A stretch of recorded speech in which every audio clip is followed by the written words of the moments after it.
Here's another pro tip for 2023.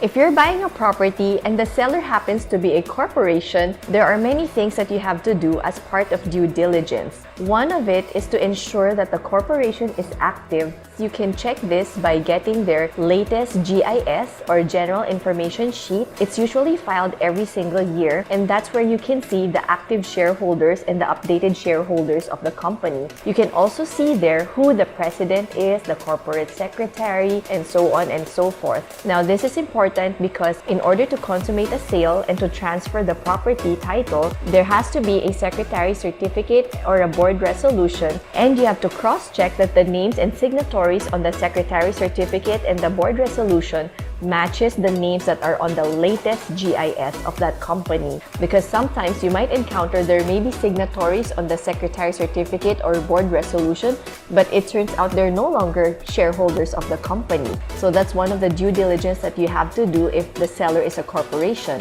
Another thing you have to check is if the corporation has an active official receipt, because you need an OR in order to process the transfer of title to your name. So the BIR would look for that. Some of the companies that we have encountered is either they have expired OR or they didn't have an OR at all. From the very beginning, you have to know whether this is something that you have to address. So there's still time for the seller to apply for an OR while you're waiting for the actual closing date.